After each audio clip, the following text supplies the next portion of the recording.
दोस्तों, एक सवाल। क्या तुमने कभी महसूस किया है कि कुछ जगहों पर जाते ही मन अजीब सा हो जाता है? कुछ लोगों से मिलने के बाद अजीब थकान होती है, कुछ दिन बिना किसी कारण के बेचैनी रहती है, और कभी कभी लगता है जैसे किसी नजर का असर है। आधुनिक विज्ञान इसे मनोवैज्ञानिक कहता है, लेकिन हजारों साल पुराना भारतीय तंत्र शास्त्र कहता है कि ये ऊर्जाएं असली है, और इनसे बचने के लिए, इनसे लड़ने के लिए हमारे ऋषियों ने एक पूरा विज्ञान तैयार किया था। यंत्र का विज्ञान, साधना का विज्ञान, और उन देवियों का विज्ञान जो इन नकारात्मक ऊर्जाओं को काटती है। आज हम उसी विज्ञान को समझेंगे। माँ तारा, माँ चामुंडा, माँ प्रत्यंगिरा, वो शक्तियाँ जिनके बारे में बहुत कम बताया जाता है, और वो रहस्य जो सनातन धर्म के सबसे गहरे कोने में छिपे हैं।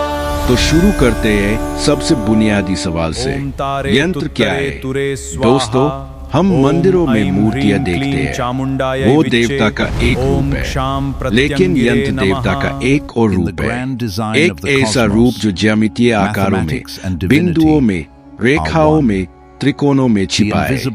अगर मूर्ति देवता का स्थूल रूप है तो यंत्र देवता का सूक्ष्म रूप है, लेकिन हर यंत्र काम नहीं करता। उसे प्राण प्रतिष्ठित करना पड़ता है, यानी उसमें उस देवता की ऊर्जा को आह्वान करके स्थापित करना पड़ता है, और ये काम कोई साधारण पुजारी नहीं कर सकता।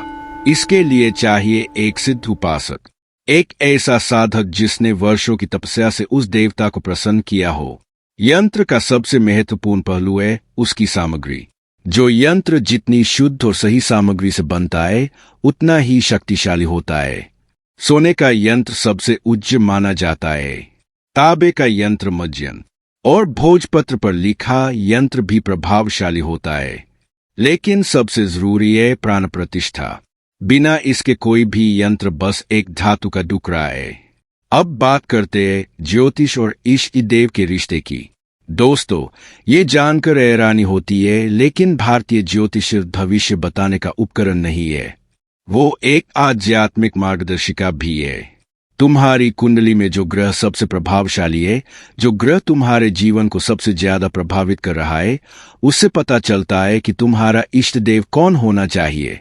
राहु का प्रभाव अधिक हो तो माँ दुर्गा या काली की साधना, शनि का प्रभाव हो तो शिव या भैरव की उपासना, मंगल का प्रभाव हो तो हनुमान जी या कार्तिकेय की साधना, सूर्य का प्रभाव हो तो सूर्य या विष्णु की उपासना।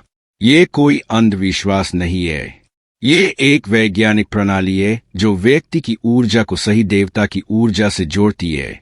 और सबसे कठिन साधना बताई जाती है कार्तिकेय जी की।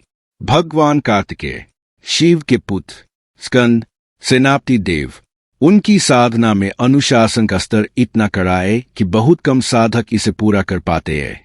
ब्रह्मचर्य का पूर्ण पालन चाहिए, मांस मदिरा से पूर्ण परहेज, और सबसे महत्वपूर्ण मन की पूर्ण शुद्धता।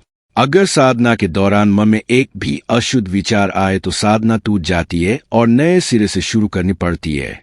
इसीलिए कार्तिकेय की साधना सिर्फ वो लोग करते हैं जो पूरी तरह तैयार हो। हनुमान जी की साधना थोड़ी अलग है। हनुमान जी करुणामय है, लेकिन उनकी साधना में भी शुद्धता की बड़ी भूमिका है। और एक खास बात, हनुमान जी की साधना में शिष्ट व्यवहार, सेवा भाव और भक्ति का होना अनिवार्य है। जो अहंकारी है, जो दूसरों को नीचा देखता है, उसे हनुमान जी की कृपा नहीं मिलती। अब बात करते हैं उन देवियों की जो सबसे रहस्यमय है।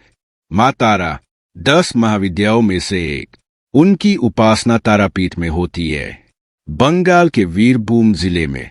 एक ऐसा श्मशान जो पवित्र है, जहां तांत्रिक साधना होती है। माँ तारा का रूप देखकर सामान्य इंसान डर सकता है।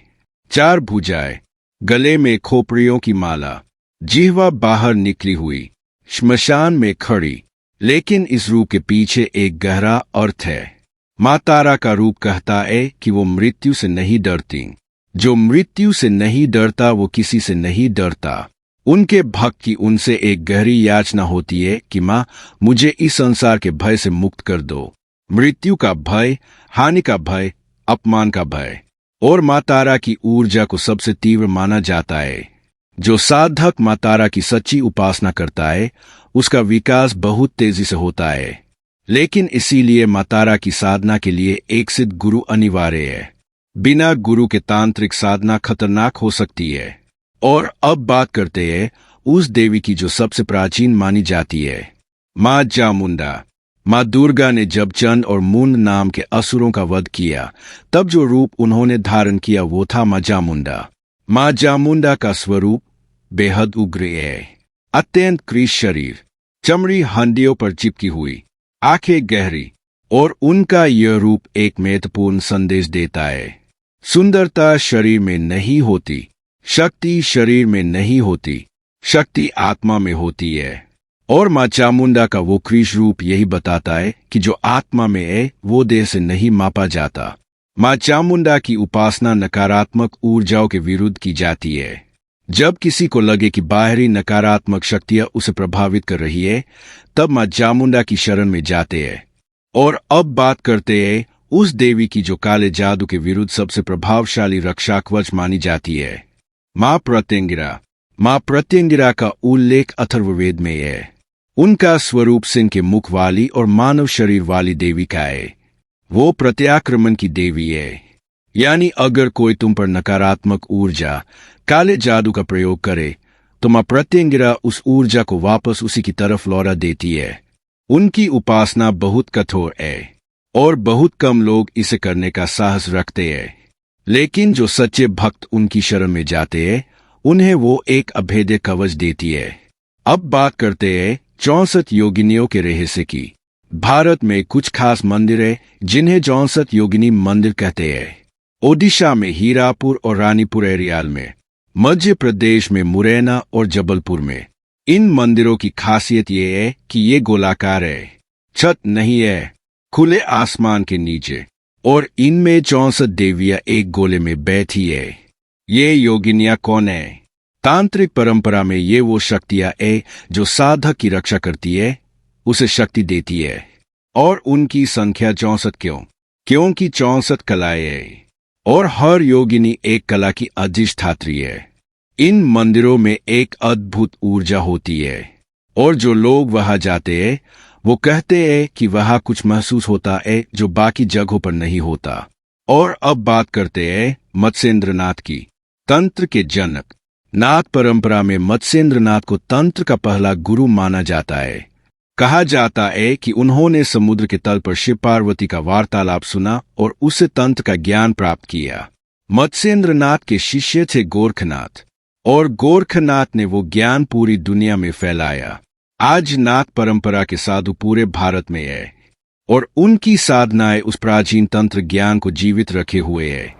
अब एक बेहद व्यावहारिक सवाल, अगर किसी होटल के कमरे में नकारात्मक ऊर्जा हो तो क्या करें? तांत्रिक परंपरा कहती है जब भी किसी नई जगह जाओ पहले उस जगह को साफ करो, धूप जलाओ। गुग्गुल की धूप सबसे प्रभावशाली मानी जाती है, नकारात्मक ऊर्जाओं को दूर करती है। और हनुमान चालीसा का पाठ करो। हनुमान जी की उपस्थिति किसी भी नकारात्मक शक्ति को उस स्थान में नहीं रहने देती। और अगर साथ में कोई यंत्र है तो उसे सामने रखो। अपने इष्ट देव का स्मरण करो। ये सब अंधविश्वास नहीं है, ये एक मानसिक और आध्यात्मिक प्रक्रिया है जो तुम्हारे मन को शांत करती है। और शांत मन नकारात्मक ऊर्जाओं को सबसे पहले रोकता है। अब एक विवादास्पद सवाल, तंत्र में मदिरा और नशे का क्या स्थान है? कुछ तांत्रिक साधनाओं में 5 मकार का उल्लेख है, मद्य, मांस, मत्स्य, मुद्रा, मैथुन। ये वो 5 तत्व हैं जो कुछ उच्च स्तर की तांत्रिक साधनाओं में प्रयोग होते हैं। लेकिन यहाँ एक बेहद महत्वपूर्ण बात है। पहली बात, ये साधनाएं केवल उन साधकों के लिए है जो पहले से बेहद उच्च स्तर की साधना कर चुके हो, जो सिद्ध गुरु के मार्गदर्शन में हो। दूसरी बात, जो साधारण इंसान इन्हें देखकर सोचे कि शराब पीना तंत्र साधना है, वो सबसे बड़ी गलतफहमी में है। तंत्र का पहला सिद्धांत है शुद्धि। अशुद्ध मन से कोई भी साधना संभव नहीं। तीसरी बात, अधिकांश तांत्रिक गुरु कहते हैं कि आज के युग में इन 5 मकारों का सांकेतिक अर्थ ग्रहण करो। मद्य यानी ज्ञान का नशा, मांस यानी अहंकार का त्याग, और एक सच्चे उपासक की पहचान क्या है? सबसे पहले उसका आचरण। जो साधक है वो विनम्र होता है। जो दावा करता है कि उसके पास बहुत सिद्धियां है, जो डराता है, धमकाता है, वो सच्चा उपासक नहीं है। दूसरा, उसका मन। सच्चा साधक अपने मन को निरंतर शुद्ध करने की कोशिश करता है। वो लालच से, क्रोध से, अहंकार से दूर रहने का प्रयास करता है। और तीसरा, उसकी निस्वार्थता। जो साधना सिर्फ अपने लिए करे वो एक सीमित साधक है। जो अपनी साधना को दूसरों की भलाई के लिए भी समर्पित करे वो महान साधक बनता है। दोस्तों, इस पूरी बातचीत का सार क्या है? सनातन धर्म में तंत्र एक अलग और गहरी परंपरा है। वो डर का विषय नहीं है, वो श्रद्धा और विद्या का विषय है। माँ तारा, माँ चामुंडा, माँ प्रत्यंगिरा, ये सिर्फ देवियां नहीं है, ये उन शक्तियों के प्रतीक है जो इस ब्रह्मांड में हर जगह है। और जो साधक उन शक्तियों से जुड़ना सीख जाता है वो अजय हो जाता है। यंत्र, मंत्र, तंत्र, ये तीनों मिलकर एक ऐसी प्रणाली बनाते हैं जो इंसान को उसकी सीमाओं से परे ले जाती है। लेकिन इस मार्ग पर चलने के लिए चाहिए एक सच्चा गुरु, एक शुद्ध मन और अटूट विश्वास। और जो इन तीनों को साथ लेकर चले उसके लिए ये संसार अपने सारे रहस्य खोल देता है। ओम नमः शिवाय।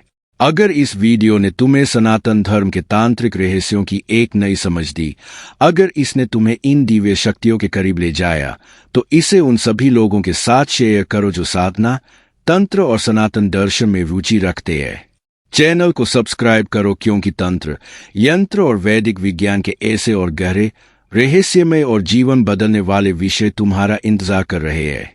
और कमेंट में बताओ, माँ तारा, माँ चामुंडा और माँ प्रत्यंगिरा में से किस देवी की ऊर्जा तुम्हें सबसे ज्यादा आकर्षित करती है? और क्या तुमने कभी कोई साधना की है? लिखो नीचे। ओम नमः शिवाय। जय हिंद,